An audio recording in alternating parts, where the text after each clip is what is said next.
So I didn't cover this in the last transmission, and I was like, oh man, I wanted to cover this, but I was trying to cover so much stuff that it's easy to overlook something. So what did I say? All right. It's about war.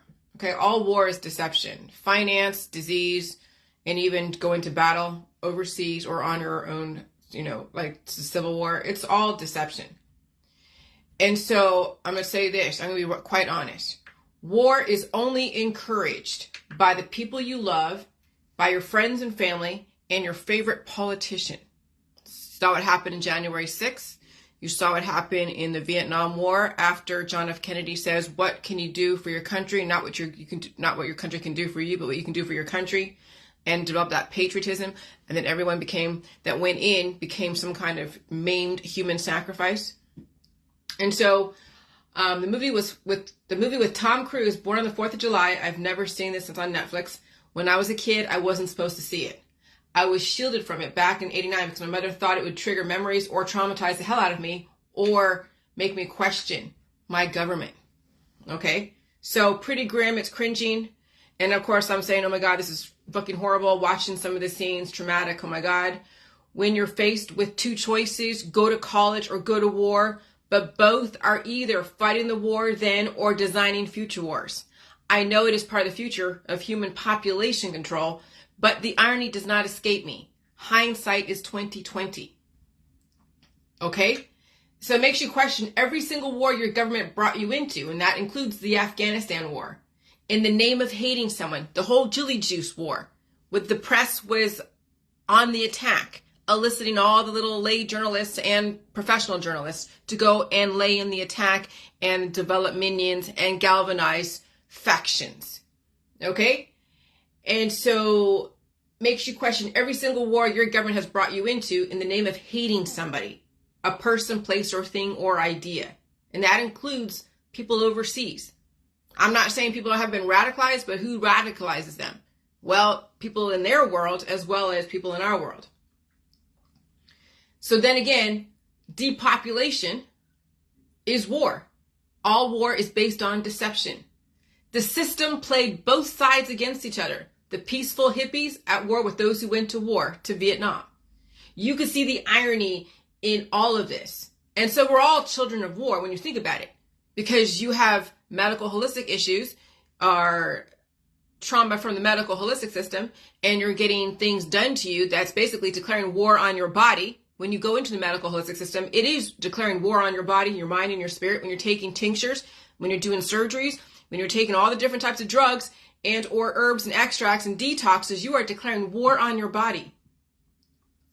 So today, some people will still go to war if the government told them to do it. Even after all of this history uncovering itself, people will still die for their government.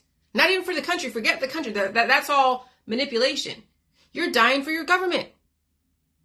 Okay? And they say, yes, it's the ultimate sacrifice. Absolutely. When you have to sacrifice your eldest son, your eldest daughter, your mom, your dad, your sister, your brother, that's a major sacrifice.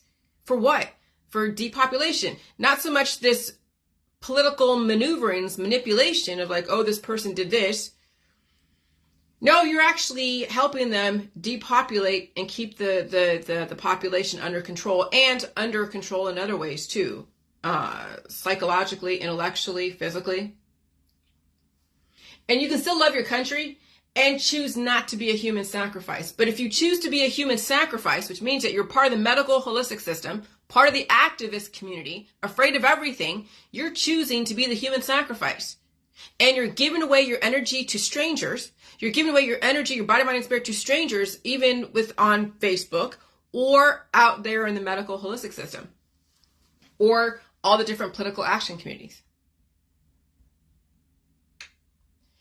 Patriotism does not mean you put yourself in harm's way. You defend yourself, but if someone makes it into your home and causes issues like 9/11, should we not question how they got into your home to begin with? Forget retaliation.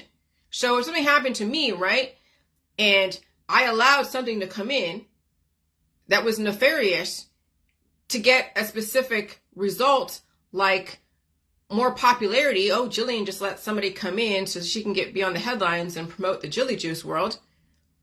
Okay, if I want to be that nefarious, I could develop a conspiracy situation where I would be like the victim of something, and then Jilly Juice gets splashed across the headlines. And then people are like, well, how did he get in there to begin with? Or how did she get into there to begin with? How did she end up being hurt by somebody? Oh, because either she was that stupid and allowed strangers to come into her world, or she wanted to get something to happen to her so she can be out there on the headlines. So that's the thing. You have to question. You have to question how they got into your home to begin with. How did those people in those planes get into those planes and then get into the airspace to then get into doing that to a building? You got to question that. And then after, whatever happened afterwards.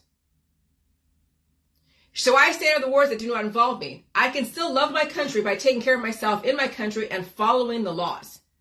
I refuse to be battle cried into an activist war, because war is not healthy for children and all living things. Right now, history is repeating itself.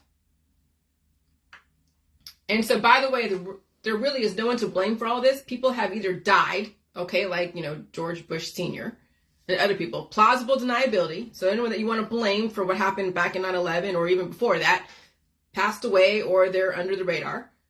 Or they're all your friends and family that are in all these different sectors. With the defense system, with the biotech, okay? Teachers, doctors, lawyers, policemen, firemen. I mean, it's everywhere, right? And so who do people blame? The person they dislike the most in politics, or whatever the system says, hey, you should hate this person. Hate Jillian because she's this. Hate this person because she's that. Hate this person because he's that. Okay? And so they blame the messenger, even though the message has been spread out over generations.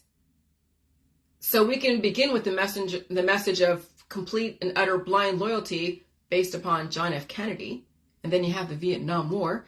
Then you have all those poor veterans that were then sacrificed or maimed because of that. And so it's not what your country can do for you. It's what you can do for your country. And everyone loves President Kennedy, even though he delivered the speech or message that encouraged loyalty without thinking. Who were his speech writers? And then he was destroyed not too long after that. That's war. It's being encouraged to go to war by the people that you love, not by the people you hate. So your friends and family, when you're like saying, oh, I'm in pain, and they're going, yeah, go get an operation, go get a surgery, go get a pill, powder, supplement, detox, go mix this herb with this, and then call it, healing, and call it energy this and energy that. Oh, I'll tell you, war is not perpetrated by people that you hate. You don't hate people until someone tells you to hate somebody. And then your friends and family tell you to go to fucking war against yourself as well as your own kids. Oh, it's so in your face. And so, which is why you will never see me contribute to anyone's cancer or disease GoFundMe account. I will not finance the wars against your life and body. And at some point, you're going to have to figure out how to be self-sufficient. And you're going to have to be strategic. Handouts are easy to come by. You don't learn self-sufficiency. So what do you have to learn? You learn how to struggle and get things on your own. And look for the resources in your community without asking everyone on your fucking Facebook for a fucking handout. That's where the system is going. But that's the thing. Where did it come from that? Because that's wars, when you allow someone to just be completely unaccountable for their body, their mind, and their spirit. And then you say, okay, here, go to the medical system, go get all your operations because you don't want to be held accountable. So yeah, your friends and family help you declare war on yourself, war on your kids, war on everyone around you. That's the system. So war is not declared by people that you hate, it's by the people that you love. Bye.